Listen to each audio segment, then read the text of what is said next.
Hello, welcome, नमस्ते, आदाब, सत श्री अकाल, केम छो, वणकम। मैं वीके सिंह आपका एक बार फिर से स्वागत करता हूं आपके अपने चैनल 10 जोरावर क्लासेस में। तो बच्चे लोग, आज की क्लास शुरू करने से पहले मैं आपको बता देता हूं कि DSSB की TGT की परीक्षाओं की भी तारीख आ चुकी है। बहुत ही जल्द आपको PRT की दिखाई देंगी और इसके साथ साथ में पैरेलली अगर जो CBSE जब फ्री हो जाएगी एग्जाम के बाद, तो वो अपने CTET पर और KVS के एग्जाम पर फोकस करेंगे। ठीक है, तो आप बस तैयारी में जुटे रहिए। जहां से भी आप पढ़ रहे हैं, यहाँ से पढ़ना चाहें यहाँ से कंटिन्यू करिए, कहीं और से आपको और अच्छा मिल रहा है तो वहां पे जा सकते हैं आप। ठीक है, बट पढ़ना बहुत जरूरी है जब तक आपको सफलता ना मिल जाए। ठीक है, तो चलिए आज की क्लास को शुरू करते हैं। प्रश्न नंबर 1। प्रश्न नंबर 1 पढ़िए इसको। लिखा है, रामचरितमानस किस भाषा में लिखी गई? रामचरितमानस किस भाषा में लिखी गई? ब्रज भाषा में। ब्रज मैंने आपको बताया था एक बार, ब्रज भाषा कहाँ बोली जाती है? ब्रज भाषा मुख्यतः मथुरा और उसके आसपास के क्षेत्र में बोली जाती है। भोजपुरी कहाँ बोली जाती है? भोजपुरी मुख्यतः बिहार के आसपास के हिस्सों में बोली जाती है। पटना, गया, ठीक है, समस्तीपुर। अवधि, अवधि कहाँ बोली जाती है? अवधि का संबंध देखिए, अवधि में आप ढूंढे हमेशा अयोध्या को। ठीक है, अयोध्या और अवधि लगभग समान सा लग रहा होगा ना। तो देखिए, जो अवध क्षेत्र है वो अयोध्या के आसपास वाला क्षेत्र है। उसके अंदर आपका लखनऊ के कुछ हिस्सा, उन्नाव, ठीक है, ये सब हिस्से आएंगे। और मागधी, मागधी भी आपकी बिहार से संबंधित है। तो आप लोग समझ गए होंगे कि रामचरितमानस किस भाषा में लिखी गई। As it is, very good. प्रश्न नंबर पहले का आंसर है सी, अर्थात अवधि, अवधि भाषा। चलिए जल्दी से कमेंट करके बताइए कि ये किसने लिखी। हु रोट दी रामचरितमानस? ठीक है, किसने लिखी ये जल्दी से बताइए। रामचरितमानस किसने लिखी, कमेंट करके बताइए। हम चलते हैं अगले प्रश्न पर। अगला प्रश्न क्या कह रहा है? सुधाकर, सुधाकर शब्द किसका पर्यायवाची है? सुधाकर, सिंधु, जलाशय, चंद्रमा या भानु? बताइए जल्दी से, किसका है सुधाकर? किसका पर्यायवाची है?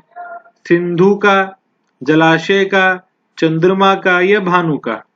बहुत आसान सा प्रश्न है जी। आपको पता होगा सिंधु एक नदी है जो कि भारत के एकदम उत्तरी छोर में बहती थी। ठीक है, अब वो दूसरे पड़ोसी राज्यों के साथ जुड़कर बह रही है। जलाशय का मतलब ये हुआ जहां पर पानी इकट्ठा करके इस्तेमाल किया जाता है। तो सुधाकर का मतलब देखिए, कर यहां पर समझिए आप, ठीक है ना, कर यहां पर मतलब है किरण, ठीक है, और सुधा मतलब अच्छा, ठीक है, और एक्चुअल में सुधा का मतलब होता है अमृत। ठीक है, अमृत। हाँ जी, बताइए क्या होगा इसका आंसर। भानु क्या होता है, जल्दी से कमेंट करके बताइए। भानु, भानु बहुत इजी है। जुग सहस्त्र जो जन पर भानु, लियो ताहि मधुर फल जानू। अब तो याद आया आपको बच्चे लोग? आपने बचपन से कहीं ना कहीं ये खुद पढ़ी होगी, खुद सुनी होगी, किसी जगह पे लिखा हुआ देखा होगा। जुग सहस्त्र जो जन पर भानु, लियो ताहि मधुर फल जानू। तो भानु जो है, ठीक है ना, एक जगह बताइए, मतलब दूरी, दूरी बताइए एक्चुअली। तो देखिए, जो ये दोहा है, जुग सहस्त्र जोजन पर भानु, ठीक है, जुग सहस्त्र जोजन पर भानु। भानु का मतलब क्या हुआ? सूर्य, ठीक है, सूर्य। तो भानु का मतलब हुआ सूर्य। और यहाँ पे बात इस दोहा जो है इसमें हनुमान जी के विषय में बताया गया है कि जुग सहस्त्र जो जन पर भानु, लियो ताहि मधुर फल जानू। तो आपको पता होगा, अगर आपने कभी हनुमान जी से संबंधित कोई सीरियल देखा हो, तो हनुमान जी उड़कर चले गए थे, उन्होंने क्या करा, उन्होंने, हनुमान जी ने सूर्य को अपने मुंह में भर लिया था, उन्होंने फल समझ के उसको खा लिया था। तो पूरा जो सृष्टि थी उसमें अंधकार हो गया था। तो देखिए बड़ा इंटरेस्टिंग फैक्ट अगर मैं आपको यहाँ पे बताऊं, अगर आप उसको नोट भी करना है तो नोट भी कर सकते हैं, क्या पता आप अगले टाइम आप उसको अपने परिवार में बच्चों के साथ में शेयर जरूर करना। ये जो दोहा है, ठीक है ना, ये जो दोहा है या चौपाई है, ठीक है, जुग सहस्त्र योजन पर भानु, ठीक है, ये आपका हनुमान चालीसा की 2 लाइनें हैं। ठीक है, अब देखिए यहाँ पर मैं आपको एक चीज बताना चाहता हूँ कि यहाँ पर देखिए प्रश्न का उत्तर के साथ साथ में आपको ये इंटरेस्टिंग चीज, भानु ऑप्शन आ गया इसलिए मैं आपको बता रहा हूँ। ये यहाँ पे प्रश्न का उत्तर तो है चंद्रमा। ठीक है, अब आ जाते हैं इस लाइन पर। बहुत इंटरेस्टिंग फैक्ट है जिसकी मतलब ये कहना चाह रहा हूँ कि आपको पता है कि गोस्वामी तुलसीदास ने लगभग मतलब कितने करोड़ों वर्ष पहले ही इस चीज को बता दिया कि भानु कहाँ पर है, भानु कहाँ पर है, वो उसकी दूरी बता दी। देखिए जुग, जुग का मतलब हुआ युग, युग, ठीक है, यहाँ पे जुग जो है वो युग, क्योंकि एकदम अपनी बोलचाल की भाषा में इस्तेमाल किया गया शब्द है। तो देखिए युग का मतलब हुआ एक युग बराबर होते हैं 12,000 वर्ष। ठीक है, और एक सहस्त्र, ये सहस्त्र हो गया, ये हो गया आपको 1,000। ठीक है, और योजन, जोजन यानी योजन, तो जो योजन या जोजन क्या हुआ, ये हो गया आपका लगभग 8 मील।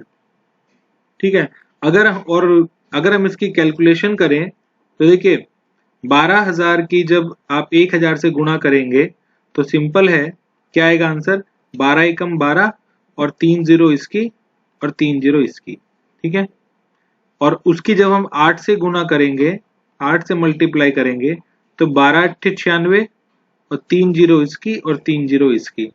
अब यहाँ पे 8 मील एक योजन बताया है, तो उसको, और 1 मील जो होता है, 1 मील बराबर होता है 1.6 किलोमीटर। ठीक है, अब देखिए अगर हम इसकी मल्टीप्लाई करेंगे, ठीक है, 1.6 किलोमीटर में निकालना है ना, ठीक है, तो हम इसको लगभग ये आपका आएगा 15 करोड़ के आसपास। ठीक है, 15 करोड़ किलोमीटर। ये जो दूरी बताई है, ये तत्कालीन समय में तुलसीदास ने ये आपको दोहे के माध्यम से, चौपाई के माध्यम से ही बता दी भानु की दूरी।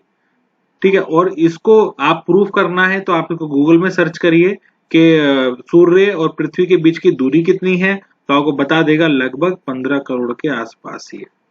तो देखिए जो हमारे किताबों में लिखी हुई बात है उनको हम सटीक कर सकते हैं और हमारे वैज्ञानिक भी उस चीज को मानते हैं। ठीक है, चलिए अगले चलते हैं, प्रश्न नंबर 3। आसान सा प्रश्न है, क्रिया का मूल रूप क्या कहलाता है। ठीक है, क्रिया, क्रिया क्या बोलेंगे, इंग्लिश में बोलेंगे वर्ब। इसका मूल रूप क्या है, ठीक है ना, इसका रूट मतलब इसका बेसिक रूप क्या है, धातु है, कर्म है, उपसर्ग है, प्रत्यय है। याद रखें क्रिया का जो मूल रूप होता है वो केवल और केवल धातु होता है। ऑप्शन में कुछ भी आए ध्यान नहीं देना है। धातु क्या होगी, जैसे कि कर, पढ़, लिख, ठीक है, कर, पढ़, लिख और वगैरह वगैरह। इसके अंदर जब हम ना जोड़ते हैं, ठीक है, जब हम इसमें ना जोड़ देते हैं तो वो हमारी क्रिया बन जाती है। तो फिर इसका मूल रूप क्या है, मूल रूप तो इसका धातु, ये धातु हो गई ये सब। ठीक है, चलिए अगला बढ़ते हैं, प्रश्न नंबर 4। प्रश्न नंबर 4 आसान सा प्रश्न, एक और, निम्नलिखित में से सही वाक्य की पहचान कीजिए। सारे वाक्य पढ़ने पड़ेंगे तभी आप उसकी सही की पहचान कर पाएंगे। देखिए, विष्णु जी के अनेकों नाम हैं, विष्णु जी के अनेक नाम हैं, विष्णु जी को तो गलत हो गया, ठीक, विष्णु जी का अनेक नाम है, का भी नहीं होगा, ठीक है, क्योंकि भगवान है तो सम्मान की दृष्टि से बताया जाएगा। तो विष्णु जी के अनेकों नाम है, विष्णु जी के अनेक नाम है। तो यहाँ पर जो कंफ्यूजन हो रही है बच्चों को, देखिए यहाँ पे प्लूरल की बात की गई है नाम को लेकर, ठीक है, दोनों में ही नाम है और नाम को लेकर प्लूरल की बात की गई है। और देखें यहाँ पे जो अनेक शब्द है, ठीक है ना, वो अपने में ही प्लूरल है, उसमें आपको अनेकों करने की जरूरत नहीं है। इसलिए हमारा ऑप्शन क्या हो जाएगा, करेक्ट आंसर हो जाएगा हमारा बी, अनेक नाम। ये खुद एक बहुवचन शब्द है, इसमें कई सारी चीजें जुड़ी हुई हैं। ठीक है, अगला बढ़ते हैं, प्रश्न नंबर 5। प्रश्न नंबर 5 क्या कह रहा है? विशेषण से भाववाचक संज्ञा बनाने वाला शब्द। विशेषण था पहले और उस हमने भाववाचक संज्ञा बनाई, ठीक है ना। आपको पता ही होगा भाववाचक के बारे में, मैंने आपको कई बार बताया है एक बात कि बच्चे लोग, भाववाचक संज्ञा वो होती है जो कि आपको केवल क्या होती है, महसूस होती है। अगर आप उसको महसूस कर पा रहे हैं तो वो आपकी भाववाचक संज्ञा। उसको आप देखते हैं या उसको आप हाथ से छूते हैं तो वो आपकी कुछ अन्य बन जाएंगी, ठीक है। चाहे वो व्यक्तिवाचक बने, चाहे वो जातिवाचक बने, द्रव्यवाचक, पदार्थवाचक, ठीक है। तो भाववाचक नहीं बनेगी। अब विशेषण से भाववाचक क्या बनेंगे? देखिए, विशेषण ढूंढेंगे पहले। नहाता, शिष्टता, खेलता, दौड़ता। अब देखिए यहां पर आपको नहाता, ठीक है, कोई चीज है जो कि नहा रही है। शिष्टता, खेलता, कोई खेल रहा होगा। दौड़ता, कोई दौड़ रहा होगा, ठीक है। मैंने कहा भाववाचक संज्ञा अगर आप पहचानेंगे तो देखिए, शिष्टता। शिष्टता याद रखें क्या है? शिष्टता इंग्लिश में बोलते हैं डेकोरम, ठीक है, डेकोरम। तो याद रखें शिष्टता, आप देख रहे होंगे शिष्ट से हो गया आपका विशेषण और इसके अंदर हमने ता जोड़ दिया तो क्या बन गया? शिष्टता। तो हमारी ये क्या बन गई? एक प्रकार की भाववाचक संज्ञा। प्रश्न नंबर 6, व्योम। व्योम का पर्यायवाची शब्द नहीं है बोल रहा है, ठीक है, नहीं है। अंतरिक्ष, बिल्कुल आपको मैंने अभी कुछ दिन पहले ही बताया था ना कि यदि आपने कभी अपने बचपन में या कभी अपने भाई बहन से पूछना, उन्होंने कैप्टन व्योम देखा होगा। ये सीरियल आता था बहुत समय पहले, मिलिंद सोनम का। मिलिंद सोनम जानते ही होंगे आप, ठीक है, फिटनेस आइकन है इंडिया के। तो उन्होंने इसमें भूमिका निभाई थी। ये मैं कम से कम आपको बात बता रहा हूँ, कम से कम नहीं तो 17 से 18 साल पुरानी बात, ठीक है। तो उस समय इन्होंने पहला एक ऐसा सीरियल था जो कि अंतरिक्ष से संबंधित था, जिसमें यहाँ के लोग ऊपर जाके अपनी रिसर्च कर रहे थे। तो शब्द होगा यानी कि अंतरिक्ष होगा। अंबर आपको पता ही है, बादल को बोलते हैं या आकाश को बोलते हैं। नभ भी आपको पता होगा, ठीक है ना, नभ, नभ, ठीक है ना। तो यहाँ पर जो बचा क्या बचा? पीयूष। पीयूष को क्या बोलते हैं हिंदी में? अगले पर्यायवाची शब्दों में अमृत, ठीक है। पीयूष मतलब क्या हो गया? अमृत। अगला बढ़ते हैं प्रश्न नंबर 7। क्या कह रहा है प्रश्न में? इनमें से उसी समय का, ठीक है, उसी समय का को व्यक्त करने वाला कौन सा शब्द है? उसी समय का। तुरंत, तुरंत तो नहीं होगा, ठीक। तत्कालीन, तत्काल और तत्सम। देखिए, आपने जब भी आपने कभी जब आपने कभी ना कभी जब आपने हिस्ट्री पढ़ी होगी तो उसमें एक शब्द आता है तत्कालीन समय में वो राजा थे, ठीक है। जैसे हमने बोला कि बुद्ध के तत्कालीन, ठीक है, कौन थे? जी बताइए। तत्कालीन, तत्कालीन का अर्थ हुआ उसी समय का, उस समय की बात है, तत्कालीन, ठीक है। इसको अगर संधि विच्छेद करें तो तत् प्लस कालीन, ठीक है। कालीन, कालीन का मतलब यहाँ पे आप वो मत समझना मैट, मैट मत समझना, मैट रॉन्ग है। कालीन का मतलब हुआ उस समय में, ठीक है, काल में जुड़ा हुआ है इसमें, तत्कालीन। तो हो गया, बहुत बढ़िया। कुछ बच्चों के तो तुरंत आंसर आ जाते हैं प्रश्न देखते ही। प्रश्न नंबर 8, अनिश्चयवाचक सर्वनाम कौन सा है? अनिश्चयवाचक सर्वनाम, कुछ, क्या, जो, यह है।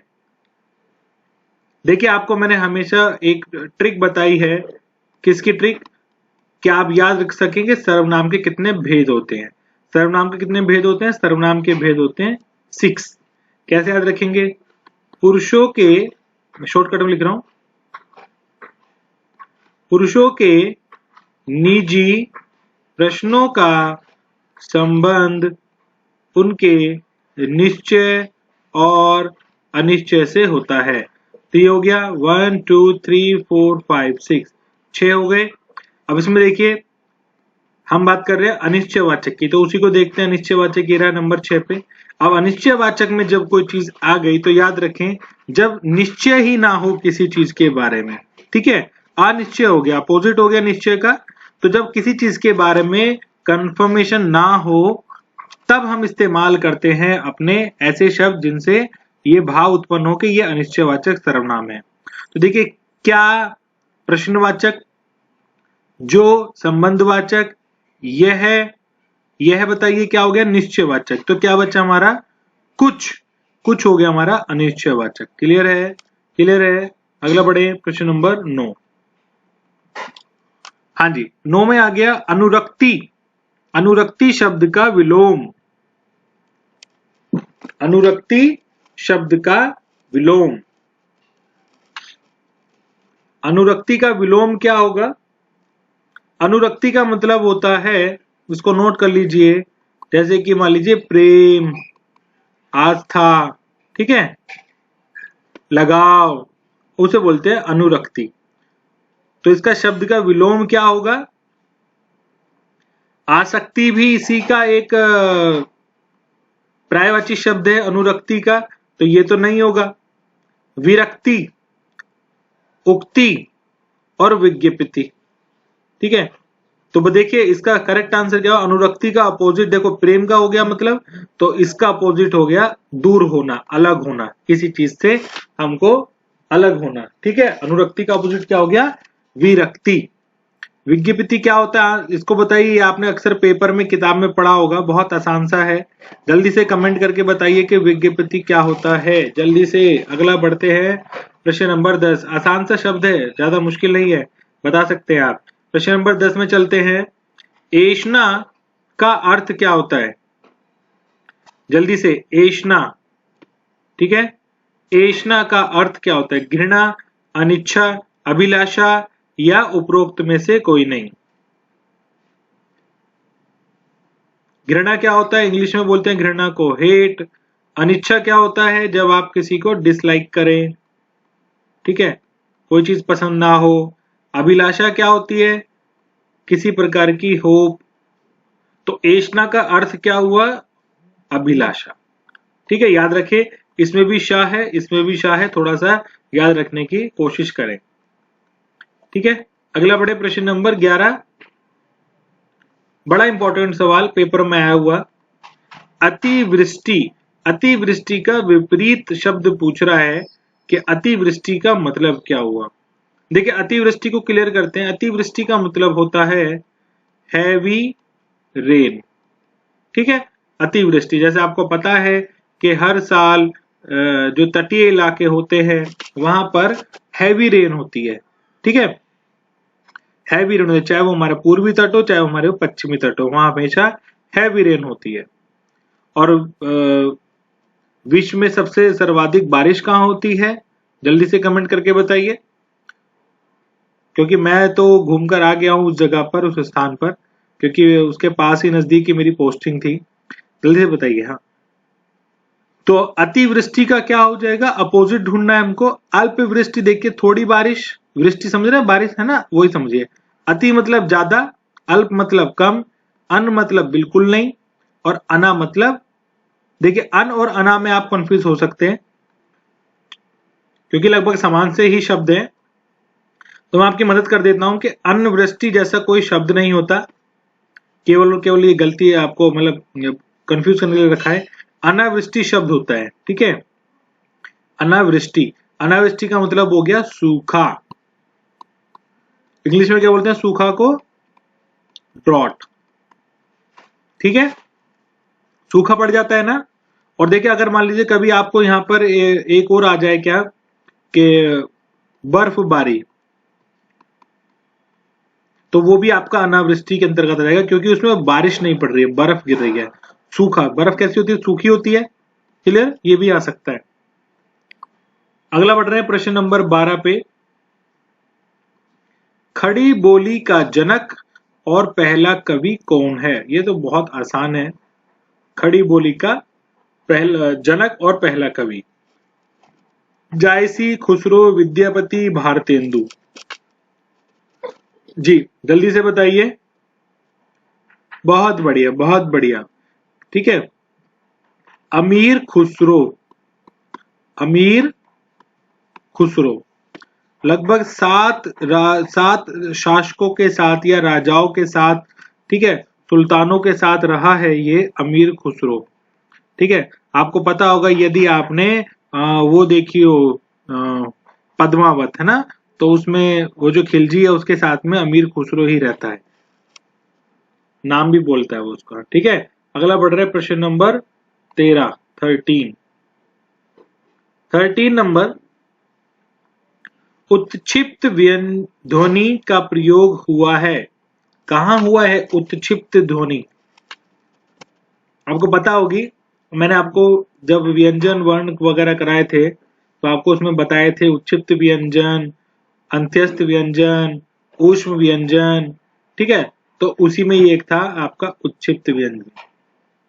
उत्क्षिप्त व्यंजन दो ही प्रकार के होते हैं, याद रखें, डा के नीचे बिंदु और डा के नीचे बिंदु। ठीक है, तो ये हो गए हमारे उत्क्षिप्त वर्ण। तो ये आपको कहां दिखाई दे रहा है चारों में? मात्र एक में। तो इसलिए आंसर क्या हो गया हमारा? Answer number C. बहुत बढ़िया। प्रश्न नंबर 14, 14 पे चलते हैं। निम्नलिखित शब्दों में से पुल्लिंग शब्द का चयन कीजिए। पुल्लिंग शब्द बताना है आपको। देखिए, जैसे ही आपको पुल्लिंग शब्द ढूंढना हो, आपको कुछ नहीं करना है, आपको मात्र उन शब्दों को आपको सेंटेंस में इस्तेमाल करना है, आपको समझ में आ जाएगा। देखिए, संसद बंद हो गई, संसद चल रही है, ठीक है ना, गंगा बहती है, किताब गिर गई, किताब फट गई। अब तीनों ही आपको पता है कि स्त्रीलिंग आ गए। यदि आपको इसके बारे में नहीं भी पता है तो आंसर तो आपका यही होगा, क्या कहलाएगा? सूची पत्र।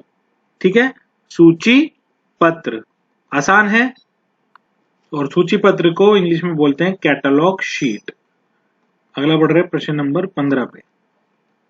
प्रश्न नंबर 15 कह रहा है कि विनय, व्यंग्य, उपहास को व्यक्त करने के लिए किस विराम चिन्ह का प्रयोग किया जाता है? ठीक है, विनय मतलब रिक्वेस्ट, व्यंग्य मतलब किसी प्रकार की कोई ठिठोली करना, कोई व्यंग कसना, उपहास किसी का मजाक उड़ाना। ठीक है, उसको व्यक्त करने के लिए कौन सा विराम चिन्ह लगाएंगे? प्रश्न चिन्ह लगाएंगे? नहीं। पूर्ण विराम लगाएंगे? नहीं। अल्प विराम भी नहीं लगाएंगे, विस्मया वाचक ही लगता है। कौन सा होता है? ये वाला। ठीक है, ये लिखते ना, आह, वाह, ओ। ठीक है, अगला बढ़ते हैं प्रश्न नंबर 16 पे। प्रश्न नंबर 16 जल्दी से कमेंट करके बताइए आंसर। वियोग, वियोग का मतलब क्या हुआ? वियोग का मतलब क्या हुआ? अर्थात पूछा है, यानी कि क्या पूछा है? इसका मीनिंग पूछा है वियोग का। सम्मुख, मिलन, समास या कोई नहीं? सम्मुख, सम्मुख में को सम प्लस मुख, सम्मुख का मतलब हुआ नजदीक। मिलन का मतलब भी क्या हो गया? किसी चीज से मिलना, मीट। समास का मतलब क्या हुआ? जुड़ना। ठीक है, तो आपको दिख रहा होगा केवल और केवल यहाँ पे एक ही ऑप्शन बचा, क्या? उपरोक्त में से कोई नहीं, और यही हमारा आंसर है, क्योंकि इन तीनों का मतलब ये हुआ आपस में इकट्ठा होना। ठीक है, बहुत सारे बेटा हमने ये आपको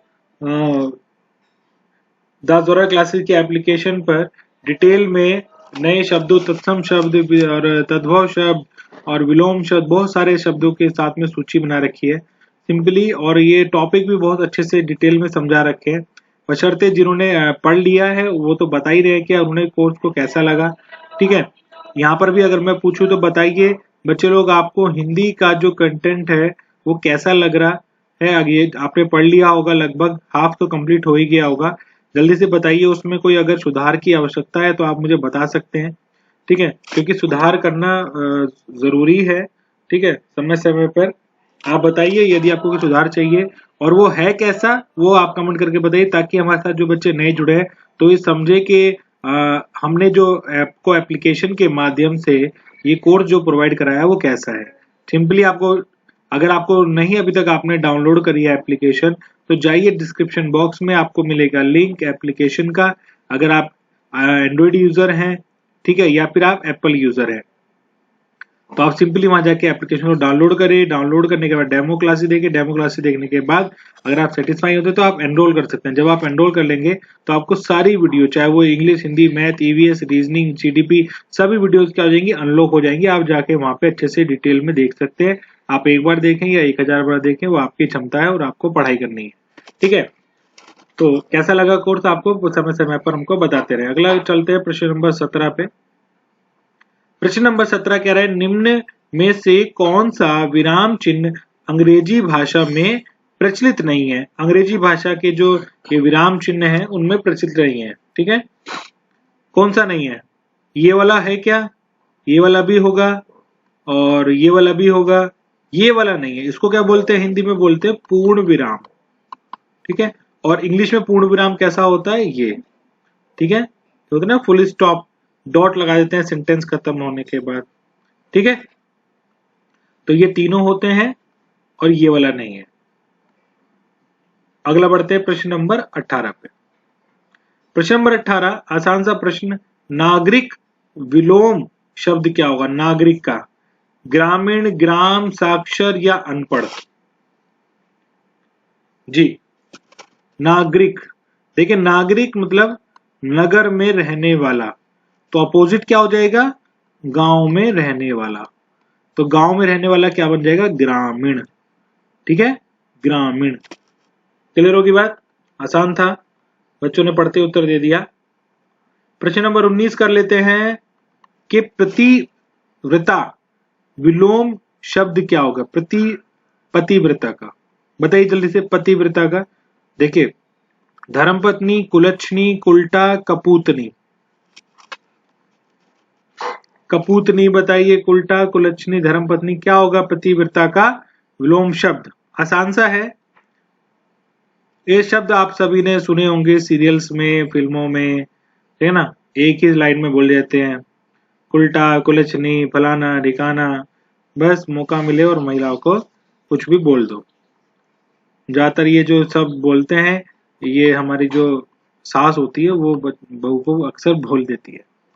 ठीक है, हाँ जी। तो पतिव्रता, पतिव्रता का मतलब क्या हुआ? जो कि अपने पति के लिए क्या होगी? मतलब संस्कारी होगी और अपने पति के अलावा कहीं अन्य पर उसके मतलब नजर नहीं होगी, या अपने परिवार के अलावा किसी अन्य के बारे में नहीं सोचेंगे, वो कहलाएगा पतिव्रता।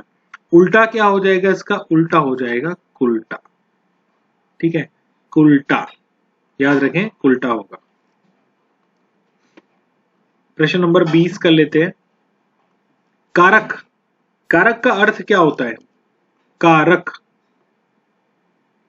कारक कराने वाला, करने वाला, बताने वाला, किया जाने वाला। जी बताइए, कारक, कारक का अर्थ क्या होगा? करने वाला। बहुत बढ़िया, एक दो बच्चों के आंसर आए, करने वाला। ठीक है, किसी भी कार्य को करने वाले को बोलेंगे कारक। ठीक है, चलिए बहुत बढ़िया। जल्दी से वीडियो को लाइक करके जाएं और कमेंट्स में अपना स्कोर बता के जाएं। ठीक है, कि आपका स्कोर क्या रहा। ठीक है, before leaving the class you suppose to hit the bell icon और लाइक भी कर दीजिए और ये वीडियो को शेयर कर दीजिए। अगली वीडियो दोबारा से मिलेंगे, तब तक अपना और अपना घर वालों का ध्यान रखिए। जय हिंद, जय भारत, जय हिंदी।